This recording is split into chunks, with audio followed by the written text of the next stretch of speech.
ہوتی ہے، فراڈ ہوتی ہے، ان کی کوئی حقیقت نہیں ہوتی ہے، لوگ بنا کے آگے سے آگے فارورڈ کرتے رہتے ہیں، ہم لوگ بھی اس کو آگے بھیج دیتے ہیں۔ من گھڑت حدیثیں، من گھڑت باتیں، دین کے اعتبار سے من گھڑت چیزیں انوکھی لگتی ہے، ہم فوراً اس کو آگے بھیج دیتے ہیں۔ مسلمانوں کے سلسلے میں یا کسی بھی معاملے کے سلسلے میں کوئی بھی چیز ہوتی ہے فوراً فارورڈ نہیں کرنا چاہیے، فوراً آگے نہیں بھیجنا چاہیے۔ آپ کو پتہ نہیں ہے اس کی گہرائی کا، آپ سمجھ رہے صحیح ہے، لیکن اس کی گہرائی میں کون اتریں گے؟ جو قرآن کے ماہر ہیں، جو دین کے ماہر ہیں۔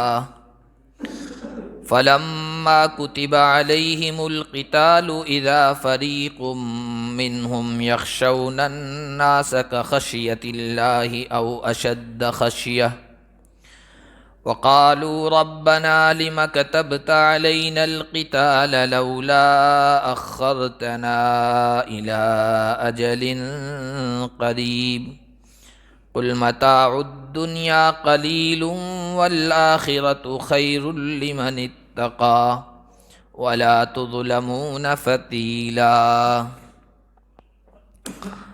آج کے درس کا آغاز ہم اللہ کے فضل و کرم سے سورہ نساء کی آیت نمبر 77 سے شروع کر رہے ہیں۔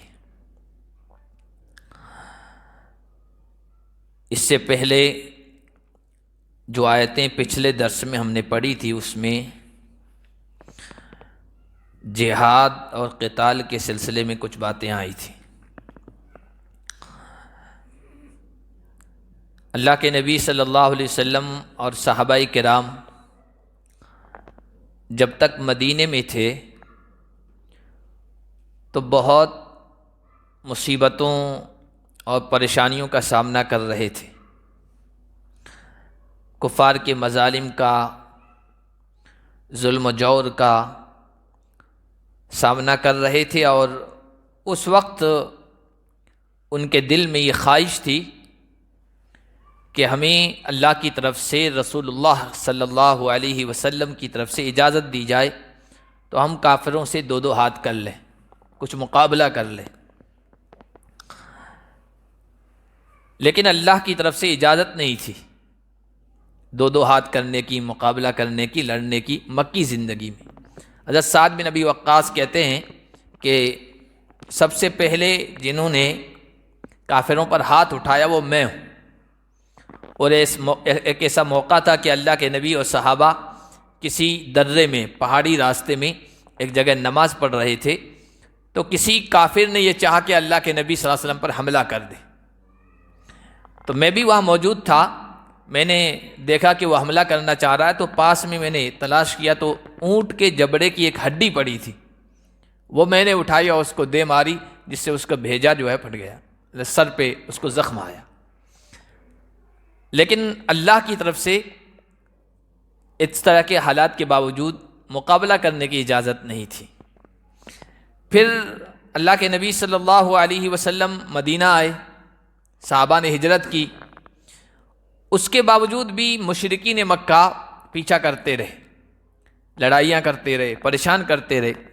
تو پھر یہاں مدینے میں اللہ کی طرف سے اجازت دی گئی، بلکہ حکم دیا گیا کہ اب لڑو اور مقابلہ کرو۔ جب لڑنے اور مقابلہ کرنے کا یہ حکم آیا نا، تو کچھ لوگوں پر یہ تھوڑا دشوار گزرا، تھوڑا مشکل گزرا۔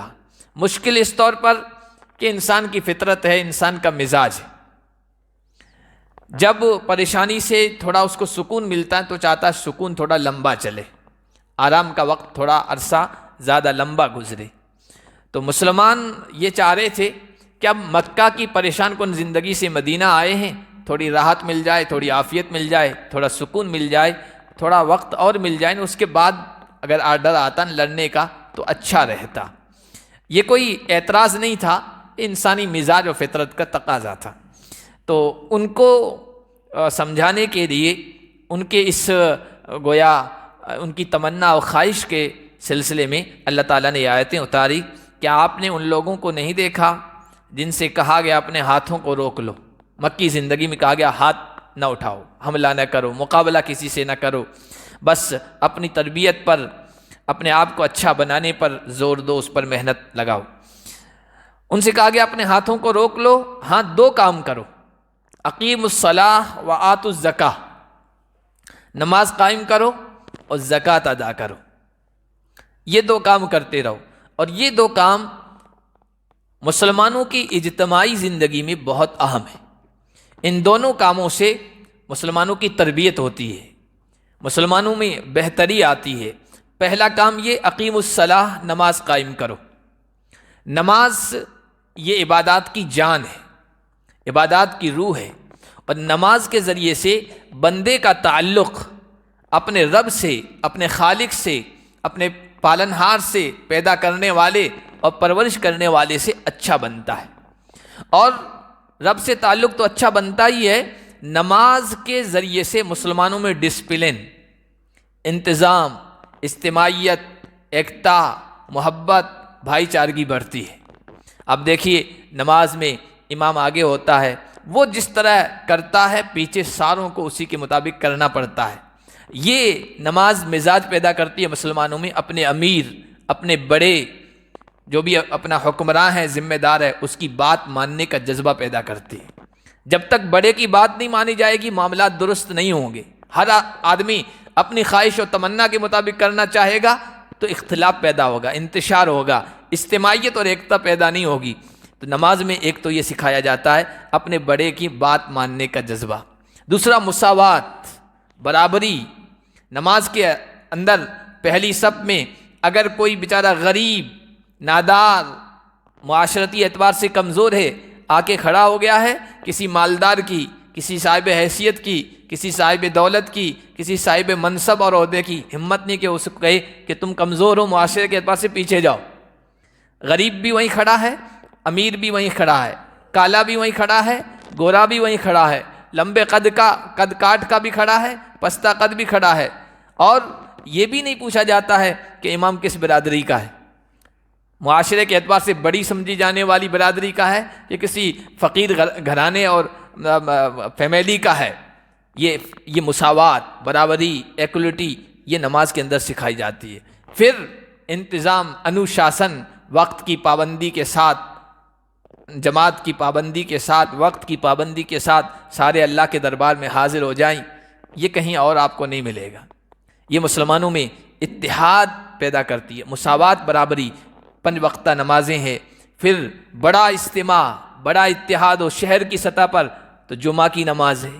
یہ اب الگ بات ہے، مسلمانوں نے اپنے اپنے الگ مسجدوں میں جمعہ کی نماز قائم کر دی ہے۔ اسلامی حکومت ہوتی تو یہ نہیں ہوتا۔ اسلامی حکومت میں ایک بڑی مسجد، سارے شہر کے لوگ وہیں جمع ہو، تب اتحاد پیدا ہوتا ہے، ہر اعتبار سے اتحاد پیدا ہوتا ہے۔ اب کیا ہے، ہر مسجد میں جمعہ ہونے لگ گیا۔ کوشش تو ہونی چاہیے کہ محلے کی ایک مسجد میں جمعہ ہو، ورنہ اصل تو یہ کہ شہر کی ایک مسجد میں جمعہ ہو، یہ ہے جامع مسجد ہونی چاہیے۔ مسلمانوں حکومت تھی تب دیکھیے ہر بڑے شہر میں بڑی مسجد ہے، جامع مسجد، بس وہی ہوتی تھی۔ اس سے کیا ہوتا تھا فائدہ کہ منبر محراب سے جو میسج، جو پیغام گیا، سب وہی لے کے گئے۔ اب ہر مسجد سے الگ الگ پیغام دیا جا رہا ہے، الگ الگ میسج دیا جا رہا ہے، اس میں تو زیادہ اختلافات پیدا ہو رہے ہیں، تو ایک ذہن نہیں بن پا رہے ہیں مسلمان، اتحاد نہیں۔ اور پھر سال کی شکل میں عید میں ایک جگہ جمع ہو جاؤ، اور عالمی سطح پر، انٹرنیشنل لیول پر کہ آ جاؤ حج میں، شاہ، گدا، امیر، غریب، 3 پیس والا، 2 پیس والا، سب ایک ہی جوڑے میں وہاں سب حاضر۔ یہ ہر ہماری جو چیز ایک سسٹمیٹک ہے اسلام میں۔ بہت سارے لوگ کہتے ہیں نا، آج بھی مطالبہ کر رہے ہیں غیر کہ یہ جمعہ کی نماز کا جو ہے نا، اس پر پابندی لگا دی جائے، 10 لوگوں کے علاوہ کسی کو اجازت کسی ایک مسجد میں نہیں دی جائے۔ وہ وجہ یہی ہے کہ جمعہ کے دن ایک میسیج تمام لوگوں کو بغیر کسی محنت کے، مشقت کے پہنچ جاتا ہے مسلمانوں کے پاس۔ تو بھائی اس میں مسلمانوں کی کوئی کمی نہیں، تمہاری کمی ہے، تمہارے یہاں ایسا کوئی سسٹم نہیں ہے۔ یہ تو اس بات کی دلیل ہے کہ اسلام سچا مذہب ہے، اللہ کی طرف سے ہے، اس میں ہر چیز سسٹمیٹک ہے۔ بہرحال نماز جو ہے نا، یہ ہمارے اندر اجتماعیت پیدا کرتی ہے، انوشاسن پیدا کرتی ہے، مساوات و برابری پیدا کرتی ہے۔ تو کہا کہ ایک اپنی تربیت نماز کے ذریعے سے کرو۔ دوسرا کا آتوا الزکاہ، زکوٰۃ ادا کرو۔ زکوٰۃ کی پوری ڈیٹیل، تفصیل، کتنے مال میں کتنا ادا کرنا ہے، یہ تو مدینے میں آئی ہے، لیکن کچھ نہ کچھ خرچ کرنے کا حکم یہ مکے میں تھا۔ تو کہا کہ زکوٰۃ ادا کرو۔ اب زکوٰۃ سے کیا ہے؟ زکوٰۃ ادا کرنے سے یعنی اللہ کے راستے میں مال خرچ کرنے سے بندے کا تعلق بندوں سے اچھا بنتا ہے۔ نماز میں اللہ سے اپنے پیدا کرنے والے سے تعلق اچھا بن گیا، زکوٰۃ میں جب وہ خرچ کرے گا اپنے رشتہ داروں پر، غریبوں پر، ناداروں پر، بیواؤں پر، مسکینوں پر، اپنے اڑوس پڑوس رہنے والوں کی ضرورتوں کو پورا کرے گا تو بندوں سے اچھا تعلق بنے گا، اور اس طرح مسلمانوں میں اتحاد پیدا ہوگا، ایک دوسرے کی ہمدردی پیدا ہوگی اور شفقت کا جذبہ پیدا ہوگا۔ تو کہا یہ دو کام کرتے رہو۔ یہ دونوں کام بہت مشکل ہے، نماز کی پابندی بھی بہت مشکل ہے، مال خرچ کرنا بھی بہت مشکل ہے۔ جو ان دونوں پر پورا نہیں اترے گا تو پھر جہاد کرنا اور مشکل ہو جائے گا، اس میں تو جان کے لالے پڑتے ہیں، جان کا خطرہ ہوتا ہے، زندگی کے ختم ہونے کا خطرہ ہوتا ہے۔ کہا کہ ابھی حکم آئے گا، اس سے پہلے مکی زندگی میں ان دونوں پر محنت کرو۔ فلما كتب عليهم القتال اذا فريق منهم يخشون الناس كخشية الله او اشد خشية۔ اللہ فرماتے ہیں مکی زندگی میں تو یہ تمنا کرتے تھے جہاد فرض کیوں نہیں کر دیا جاتا، تھوڑا ہم بھی مقابلہ کریں، ہم بھی آزمائیں اپنی طاقت کو، لیکن اس وقت منع کر دیا گیا۔ اور اب جب مدنی زندگی میں جہاد فرض کر دیا گیا تو ان میں سے ایک گروہ کمزور ایمان والے یا منافق وہ لوگوں سے ڈرتے ہیں اس طرح جس طرح اللہ سے ڈرنا چاہیے، یا اس سے بھی زیادہ خطرناک۔ لڑیں گے، جان کا خطرہ ہے، نقصان کا خطرہ ہے، زندگی چلی جائے گی، پتہ نہیں دشمن ہمارے ساتھ کیا معاملہ کرے، بڑی تعداد میں ہے، ان کی کثرت ہے، زیادہ سنکھیا ان کی ہے۔ کہنے لگے ربنا لم کتبت علینا القتال، پروردگار آپ نے ہم پر یہ قتال لڑنا فرض کیوں کیا؟ لولا اخرتنا الی اجل قریب، کچھ قریبی مدت کے لیے آپ نے مہلت کیوں نہیں دی؟ کچھ اور ہمیں سکون کے ساتھ رہنے کا موقع مل جاتا تو اچھا تھا، کچھ دیر سے فرض کرتے۔ اللہ نے فرمایا قل متاع الدنیا قلیل، دنیا میں کتنا بھی رہ جاؤ بہرحال وہ ہے تھوڑا ہی، دنیا سے تو جانا ہے۔ دنیا کے برتنے کا سامان، دنیا کی چیزیں یہ بہت کم ہیں، ان کی کوئی حیثیت نہیں ہے۔ والآخرۃ خیر لمن اتقی، اور آخرت بہتر ہے اس کے لیے جو تقوی اختیار کرے، اللہ کا خوف اپنے اندر پیدا کرے۔ اصل زندگی تو آخرت کی زندگی ہے۔ یہ دنیا چلی گئی، اگر جہاد میں اب چلے گئے اور جان چلی گئی، ہمیشہ کی زندگی پاؤ گے، کامیابی کی زندگی جو آخرت کی ہے۔ اصل تو اہل ایمان کو اسی کی فکر ہونی چاہیے، اور جب اللہ کے دربار میں پہنچو گے وَلَا تُظْلَمُونَ فَتِيلًا، ذرہ برابر بھی تم پر ظلم نہیں کیا جائے گا، اللہ بھرپور بدلہ دے گا۔ پھر آگے اللہ نے فرمایا کہ جہاد فرض ہو گیا ہے، اور لوگوں کے دلوں میں یہ ہے کہ اب جہاد میں جائیں گے، لڑنے جائیں گے، مورچہ سنبھالنے، تو اس میں سے جان جانے کا خطرہ ہے، موت کا اندیشہ ہے۔ تو اللہ نے فرمایا یہ کوئی ضروری نہیں ہے کہ جو میدان جہاد میں جائے اور دشمن کا مقابلہ کرے اور مورچہ سنبھالے اسی کو موت آئے۔ موت تو پیچھے بھی آ سکتی ہے، گھر میں بیٹھے بیٹھے بھی آ سکتی ہے، کاروبار میں مشغول ہوتے ہوتے بھی آ سکتی ہے، اور ایسا بھی ہو سکتا ہے جو جہاد میں گئے اس سے پہلے گھر میں بیٹھے رہنے والے اس دنیا سے چلے جائیں، ان کو موت آ جائے۔ اینما تکونوا یدرککم الموت، تم جہاں کہیں بھی رہو گے موت تمہیں پالے گی، موت کا جو وقت متعین ہے وہ آ کے رہے گا۔ وَلَوْ كُنْتُمْ فِي بُرُوجٍ مُشَيَّدَةٍ، اگرچہ تم مضبوط تعمیر کیے ہوئے محلات میں ہو، گچ کے، چونے کے، جو پہلے زمانے میں عمارتیں بنتی تھی، آج کل سیمنٹ آ گیا ہے، دوسری چیزیں آ گئی ہے، تو مضبوط بنے ہوئے محلات میں ہو، داد عیش دے رہے ہو، مزے کی زندگی گزار رہے ہو، اور کسی اعتبار سے کوئی خطرہ نہ ہو، کوئی اندیشہ نہ ہو، وہاں پر بھی موت آ سکتی ہے۔ ضروری نہیں ہے کہ میدان ہی میں موت آئے۔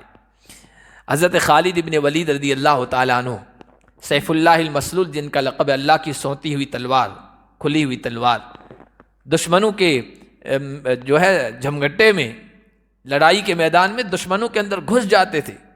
ایک جنگ میں تو ان کی 7 یا 9 تلواریں ٹوٹی ہیں، اس طرح دشمنوں میں گھمسان کی لڑائی میں اندر گھسے، زندگی بھر لڑتے رہے۔ جس میدان میں گئے ہیں میدان جیتا ہے انہوں نے، ان کے ہاتھ سے میدان کبھی نہیں گیا ہے۔ اور لوگوں کو یہ گویا ایک عقیدہ سا لوگوں کا بن گیا تھا، جس میدان میں جھنڈا خالد کے ہاتھ میں ہوگا وہ کبھی ہارا نہیں جا سکتا ہے۔ تو حضرت عمر ابن خطاب نے کہا بھائی فتح و شکست، ہار جیت تو اللہ کی طرف سے ہوتی ہے، خالد کا اس میں کیا؟ لوگوں کا یہ عقیدہ بگڑ رہا ہے۔ تو آئین ایک لڑائی کے موقع پر ان کو معزول کر دیا، ہٹا دیا کمانڈری سے، کہ ہٹا دو. یہ لوگوں کا عقیدہ یہ ہو رہا ہے بس یہ جس میدان میں ہوں گے جیت ہی جائیں گے. اللہ کہ جیت اور ہار تو اللہ کی طرف سے ہوتی ہے. بہرحال اتنے زبردست لڑنے والے، جان ہتھیلی پہ رکھ کے کفن پہن کر دشمنوں کی صفوں میں گھس جانے والے، زندگی بھر تمنا کرتے رہے موت شہادت کی آئے، دشمنوں کے ہاتھ سے آئے، لیکن نہیں آئی. بستر پر آئی، گھر میں آئی ہے، روتے گئے شہادت کی موت مجھے نہیں مل رہی. تو بھائی دشمنوں کی صفوں میں گھسنے سے کوئی تھوڑی موت آتی ہے. موت تو اللہ کی طرف سے ہے. جب اس کی طرف سے فیصلہ ہوگا وہ ہو سکتا ہے کہ میدان جہاد میں مورچہ سنبھالنے والے کو نہ آئے اور بستر پر آرام سے بیٹھنے والے کو آ جائے. تو اللہ نے فرمایا کتنا بھی بچنے کی کوشش کرو گے چاہے محلات میں ہو موت تو آ لے گی. وَإِن تُصِبْهُمْ حَسَنَةٌ يَقُولُوا هَٰذِهِ مِنْ عِنْدِ اللَّهِ.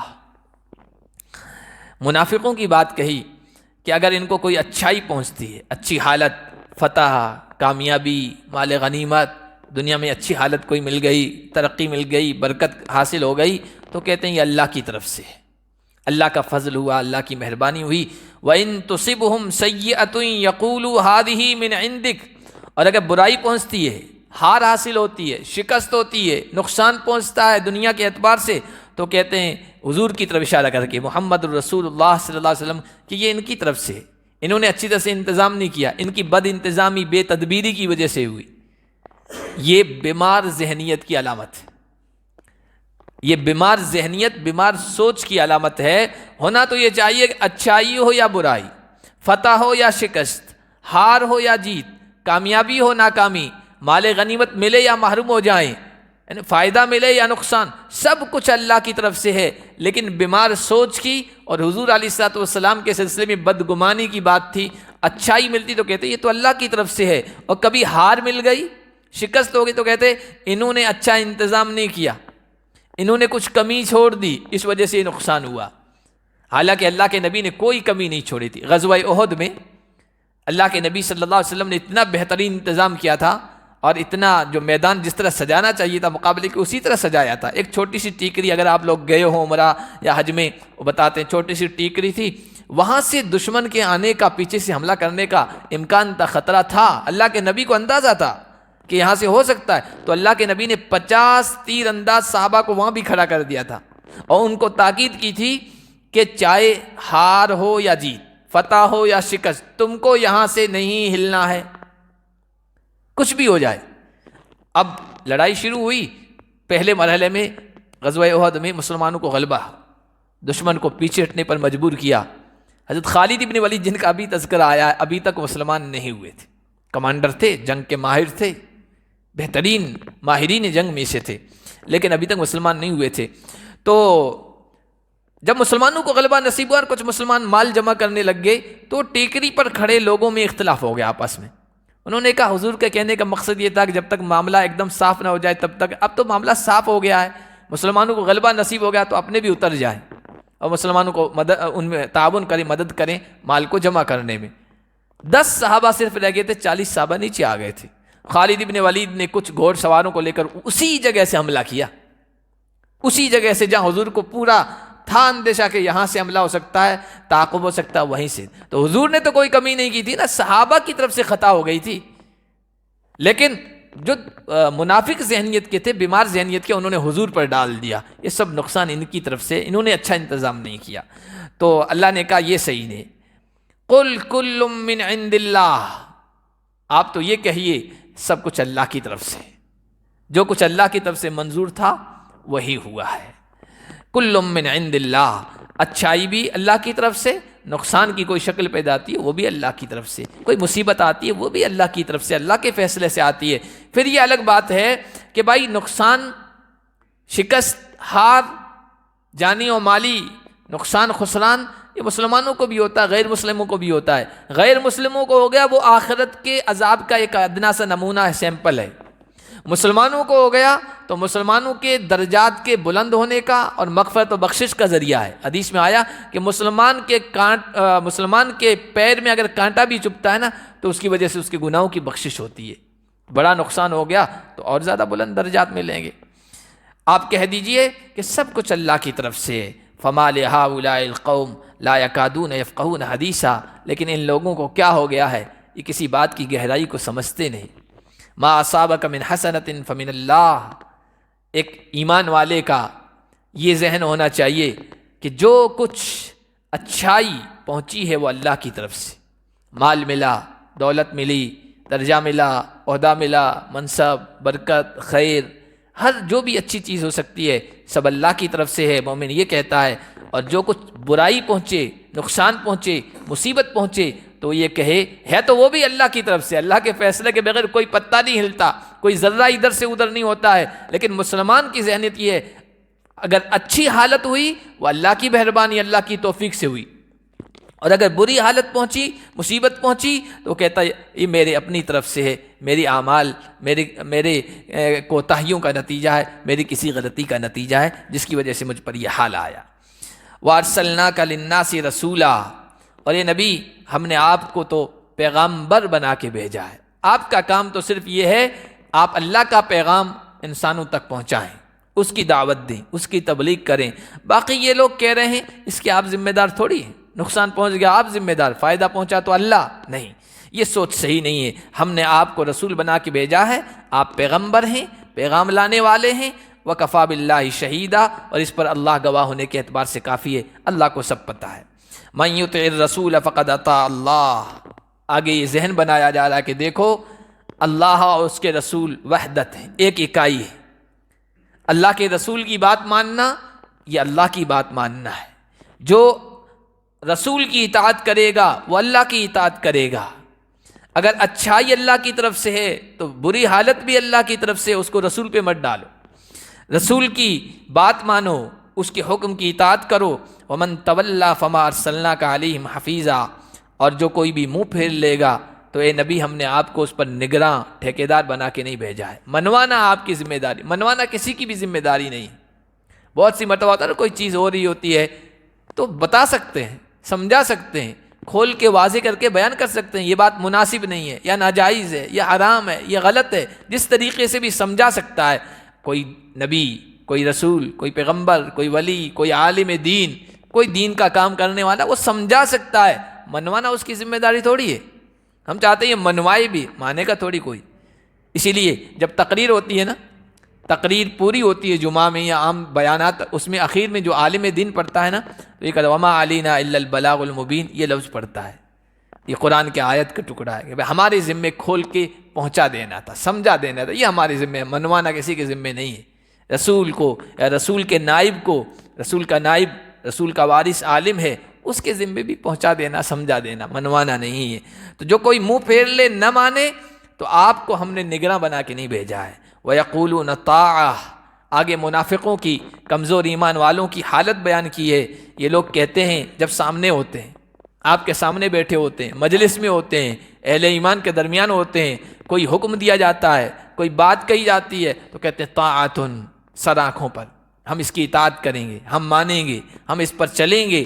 لیکن جب مجلس سے اٹھ کر تنہائی میں جاتے ہیں، خلوت میں جاتے ہیں، اپنے مجموعوں میں جاتے ہیں، اپنے ہم خیال، ہم فکر، ہم سوچ لوگوں میں جاتے ہیں، فَإِذَا بَرَزُوا مِنْ عِنْدِكَ، جب آپ کی مجلس سے اٹھ کر باہر جاتے ہیں، بَيَّتَ طَائِفَةٌ مِّنْهُمْ غَيْرَ الَّذِي تَقُولُ، تو ان کا ایک گروہ اس بات کے علاوہ، اس ہدایت کے علاوہ، اس رہنمائی کے علاوہ، اس مشورے اور رائے کے خلاف سازش کرتا ہے جو آپ نے کہی ہے، مخالفت کرتا ہے اپنوں میں جا کر۔ واللہ یکتب ما یبیتون، اللہ ایسے لوگوں کے بارے میں کہہ رہے ہیں، ان کو کہہ رہے ہیں دیکھو تم سمجھتے ہو ہم نے تنہائی میں جا کے مشورے کیے ہیں رسول اللہ کے خلاف، ان کی ہدایت و حکم کے خلاف، اور تم یہ سمجھ رہے ہو کسی کو پتہ نہیں، کسی کو کانو کان خبر نہیں۔ اللہ لکھ رہا ہے جو کچھ یہ سازشیں کر رہے ہیں رات کی تنہائیوں میں۔ فَأَعْرِضْ عَنْهُمْ وَتَوَكَّلْ عَلَى اللَّهِ، کہا گیا آپ ان سے منہ پھیر لیجئے، زیادہ پریشان نہ ہوئیے، اللہ پر بھروسہ رکھیے، وہی ہوگا جو اللہ چاہے گا، ان کی سازشیں کرنے سے کچھ نہیں ہوگا، ان کی سازشوں کا توڑ بھی اللہ کے پاس ہے۔ وَمَكَرُوا مَكْرَهُمْ وَعِنْدَ اللَّهِ مَكْرُهُمْ، یہ اپنی تدبیریں چل رہے ہیں، سازشیں کر رہے ہیں، اور اللہ کے پاس ان کی سازشوں کا توڑ ہے، تدبیر ہے، وہ بہترین انتظام کرنے والا ہے، اس پر بھروسہ رکھیے۔ وَكَفَى بِاللَّهِ وَكِيلًا، اور اللہ کام بنانے کے اعتبار سے، کارساز ہونے کے اعتبار سے کافی، جدھر اللہ ہو گیا اس کا کام سنور گیا، اس کا کام بن گیا، اور جدھر اللہ نہیں ہے چاہے کتنی بھی کوششیں کر لیں کام نہیں بن سکتا ہے، نہیں سمجھ سکتا ہے۔ اس لیے آپ تو اللہ کو وکیل سمجھ کر، شہید سمجھ کر اپنا کام جاری رکھیے، اپنا پیغام جاری رکھیے۔ افلا یتدبرون القرآن ولو کان من عند غیر اللہ لوجدوا فیہ اختلافا کثیرا۔ یہ لوگ قرآن میں غور کیوں نہیں کرتے؟ قرآن کے بارے میں کہتے تھے یہ انسانی کلام ہے، ہینڈ میڈ ہے، خود ساختہ ہے، محمد خود بنا لیتا ہے اور پھر اللہ کی طرف منسوب کر دیتا، اللہ سے جوڑ دیتا کہ اللہ نے اتارا ہے۔ اللہ نے فرمایا دیکھو اگر اللہ کے علاوہ کسی انسان کا یہ کلام ہوتا نا تو اس میں بہت زیادہ اختلافات پاتے۔ انسان کوئی کتاب لکھتا ہے نا، اگر 1 سال کے عرصے میں 2 سال کے پیریڈ میں لکھی، پھر اس کو اٹھا کے دیکھتا ہے نا، خود کی باتوں میں تضاد، ٹکراؤ نظر آتا ہے۔ 5 صفحے پہلے کچھ لکھا اور 20 صفحے پہلے کچھ اس کے مخالف بات نظر آ جاتی ہے۔ اچھی حالت میں لکھتا ہے تو اچھا آرٹیکل لکھ دیتا ہے، موڈ نہیں ہوتا ہے آرٹیکل اچھا نہیں لکھا جاتا ہے۔ چائے پی کے لکھتا ہے، شاندار لکھتا ہے، چائے نہیں ملی، موڈ لٹکا ہوا ہے، صحیح نہیں لکھا جاتا ہے، صحیح بیان بھی نہیں کیا جاتا ہے۔